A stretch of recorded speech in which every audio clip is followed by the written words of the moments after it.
Hello students, today we will start Coulomb's law. According to this law, the electrostatic force, either attractive or repulsive, between two stationary point charges q1 and q2 in free space means air or vacuum, is exactly proportional to the product of the two charges, means F is proportional to q1 q2, and is inversely proportional to the square of distance between the charges, means F is proportional to 1 by r square. And third statement of this law is this electrostatic force act along the line joining the two charges. We can understand this with this diagram. Here we have two charges q1 and q2. In first case we are taking charges of same polarity. यहाँ पे first case में हम like charges ले रहे हैं q1 q2, इनकी polarity same है, दोनों हमारे पॉजिटिव हैं. और सेकेंड केस में हम लोग ले रहे हैं two charges of opposite polarity, one charge is plus q1 and second charge is minus q2. In charges के बीच में हमारा कुछ ना कुछ फोर्स ऑफ अट्रैक्शन और रिपल्सन होगा. मीन्स ये चार्ज या तो एक दूसरे को अट्रैक्ट करेंगे या फिर एक दूसरे को रिपल करेंगे. यही जो हमारा फोर्स ऑफ अट्रैक्शन है कितना अमाउंट होगा, इसके लिए कूलम ने एक लॉ दिया. कूलम ने ये कहा कि इन चार्जेस के बीच में जो हमारा इलेक्ट्रोस्टैटिक फोर्स होगा, मीन्स फोर्स ऑफ अट्रैक्शन या फिर फोर्स ऑफ रिपल्सन होगा, वो फोर्स हमारा that force will be directly proportional to the product of their charges. Means जो चार्जेस का मैग्नीट्यूड है, फर्स्ट चार्ज q1 है, सेकंड चार्ज q2 है, तो इन दोनों का जो प्रोडक्ट होगा q1 q2, इसके डायरेक्टली प्रपोर्शनल होगा हमारा electrostatic force. Means if we will increase value of q1 and q2, then there will be increase in value of electrostatic force. Second statement was, if these charges are at a distance r, हमारे ये charges हैं ये हमारे एक distance r पे हैं, then electrostatic force will be inversely proportional to the square of the distance between the charges. हमारे charges की डिस्टेंस के स्क्वायर के इन्वर्सली प्रोपोर्शनल होगा इलेक्ट्रोस्टैटिक फोर्स. मीन जैसे जैसे हम चार्ज के डिस्टेंस को इंक्रीज करते जाएंगे हमारा इलेक्ट्रोस्टैटिक फोर्स डिक्रीज करते जाएगा. Means electrostatic force is inversely proportional to the square of the distance between the charges. Here we are using F12 and F21. F12 is the force on first charge due to second charge, and F21 is the force on second charge due to first charge. So here we are getting F is proportional to q1 q2 by r square. हम दोनों चीज़ को combine कर देंगे, then we will get F is proportional to q1 q2 by r square. And third statement is, this force of attraction and repulsion will act along the line joining the two charges. हम दो charges को एक line से join कर दें तो हमारे force of attraction और रिपल्सन की जो डायरेक्शन होगा वो इस लाइन के अलोंग ही होगा, किसी और डायरेक्शन पे नहीं होगा. हमारा इलेक्ट्रोस्टैटिक फोर्स जिस एक्सिस में हमारे चार्ज होते हैं उसी के अलोंग वर्क करता है. तो this was last statement of this Coulomb's law. Now finally we will get F is proportional to q1 q2 by r square, means F is proportional to product of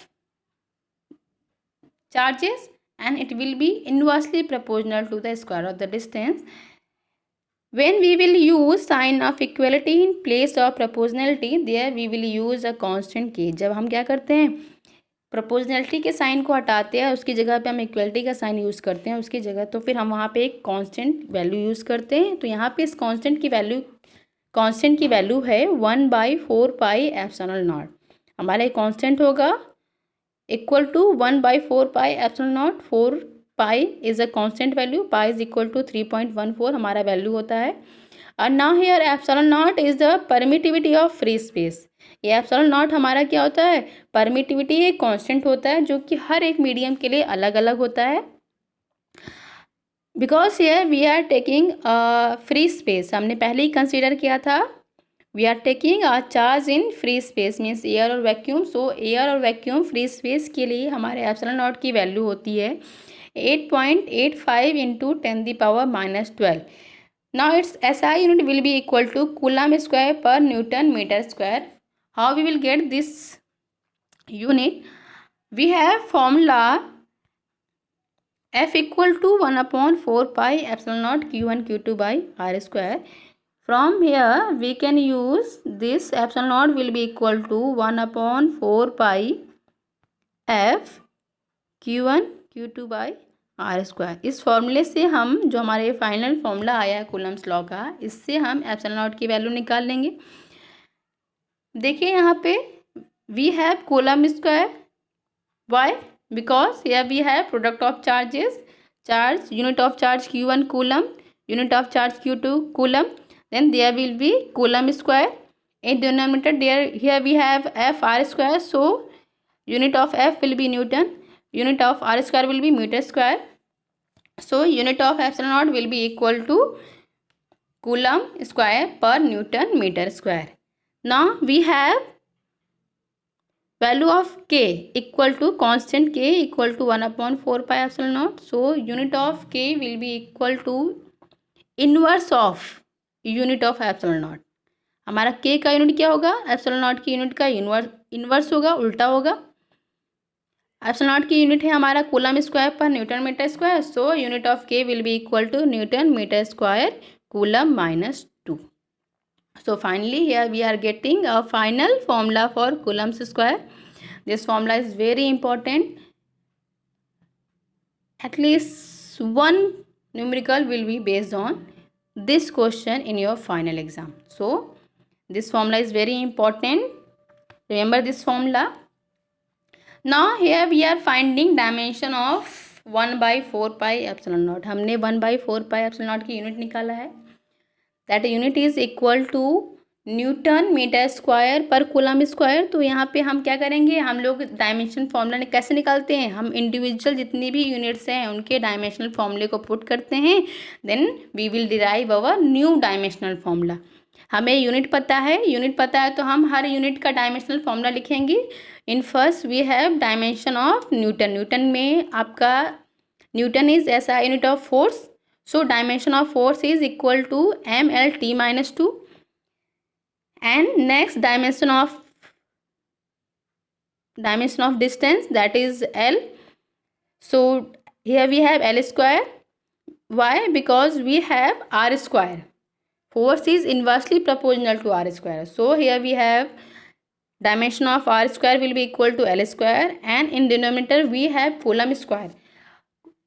Dimension of coulomb we can understand that will be equal to AT. Why coulomb will be equal to AT? Because we have formula I equal to Q by T. हमने formula पढ़ा हुआ है current equal to charge upon time. तो यहाँ से charge का value आपका हो जाएगा I into T. So unit of charge will be equal to unit of I into unit of time T.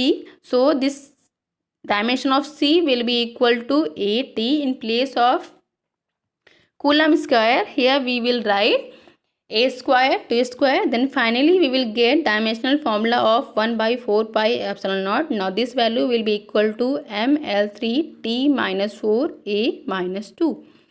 And since dimension of K means 1 by 4 pi epsilon naught and dimension of epsilon naught is inverse of each other, हमें एक का भी unit निकाला या दूसरा का unit निकालने के लिए उसका इन्वर्स कर देंगे. देखिए आपका dimension of 1 by 4 pi epsilon naught में M है, तो in case of dimension of epsilon naught there will be M minus 1, उसका इन्वर्स हो जाएगा.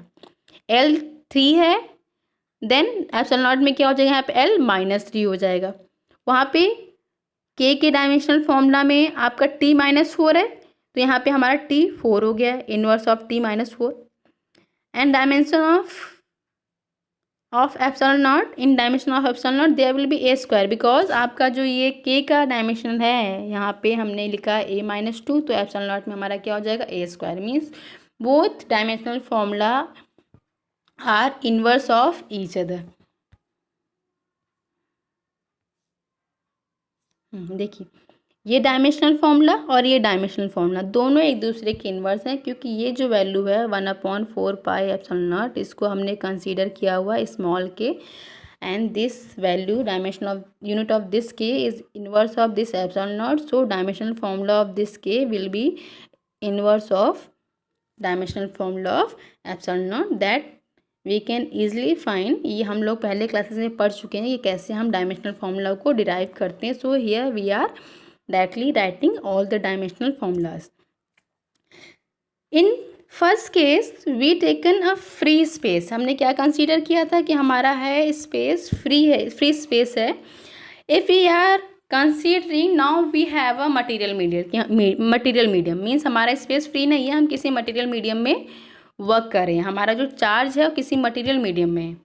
मटीरियल मीडियम मीन्स एयर और वैक्यूम को छोड़ के कोई भी जो मीडियम होता है वो आपका एक मटीरियल मीडियम है. In case of free space we have permittivity epsilon naught. अब मटीरियल मीडियम में we are considering our permittivity. Absolute permittivity is epsilon. Now this epsilon will be equal to, see permittivity of medium will be equal to k epsilon naught. जो आपका permittivity होता है किसी medium का वो आपका k and epsilon naught. Epsilon naught is the permittivity of free space. इन दोनों का प्रोडक्ट होता है. ये दिस के इज डिफरेंट फ्रॉम प्रीवियस के. जो हमने पहले के यूज़ किया था वो एक कांस्टेंट था, बट ये के डिफरेंट है. ये के आपका यहाँ पे डाइलेक्ट्रिक कांस्टेंट ऑफ मीडियम. आपका हर एक मीडियम का एक डाइलेक्ट्रिक कांस्टेंट होता है. सो product of that dielectric constant with the permittivity of free space will call your absolute permittivity of medium. Now here value of k, from this formula we can get value of k. This value of k will be equal to epsilon by epsilon naught. This value is called relative permittivity. Epsilon by epsilon naught is called relative permittivity. Now we can derive our formula of electrostatic force. जो Coulomb's law में हमने electrostatic force के लिए formula निकाला है वो हमारा free space के लिए था. उसी फॉर्मूले को हम जनरलाइज एक फॉर्म में लिख सकते हैं मीडियम के लिए. This in place of epsilon naught here we have K epsilon naught. Why we are using value this K? Because here we are taking a material medium. Material medium में आपकी permittivity epsilon not नहीं होगी. In material medium our permittivity will be equal to k epsilon naught. So in place of permittivity here we are writing k epsilon naught. Now finally we are getting formula F equal to 1 upon 4 pi k epsilon naught q1 q2 by r square. This is formula for a material medium. We can write this formula in vector form. हम जब vector form means now we have a direction of force. हमारे electrostatic force का direction क्या है? हमने कहा था कि this force will act along the line joining the two charges. Mean जो चार्जेस हैं उनके बीच की जो डिस्टेंस आर है. हमारे दो चार्जेस थे Q1 एंड Q2. इनकी डिस्टेंस हमने आर लिया था. तो हमारे फोर्स का डायरेक्शन क्या होगा? In the direction of R. क्योंकि हमारा फोर्स क्या करता है? इसी line of joining two charges के अलोंग ही वर्क करेगा. Means direction of force will be r cap, in the direction of r cap. R cap means it is showing direction along the line joining the two charges, and we know formula for r cap. This r cap is equal to vector r upon magnitude r. So finally we will get, in place of r cap we will write vector r by r, and then we will get a formula vector f equal to 1 upon 4 pi epsilon naught q1 q2 vector R by R cube. क्यों? पहले हमारे पास are square था, लेकिन जब हमने vector form में लिखा तो हमने आर स्क्वायर के साथ में आर कैप हमने डायरेक्शन ले लिया है. अब डायरेक्शन जो होता है उसका जो वैल्यू होता है आर का कैप का हमारा वेक्टर आर बाई आर होता है, उसकी वैल्यू हमने पुट कर दिया. तो so in vector form F will be equal to 1 upon 4 pi epsilon naught Q1 Q2 vector R by R cube. So here we completed this all the form of Coulomb's law. And we consider all the cases कि if we will take our charges in free space then what will be value of f, and if we will take a material medium then for that there we will use a dielectric constant, and our permittivity of medium will be equal to k epsilon naught. Okay, thank you.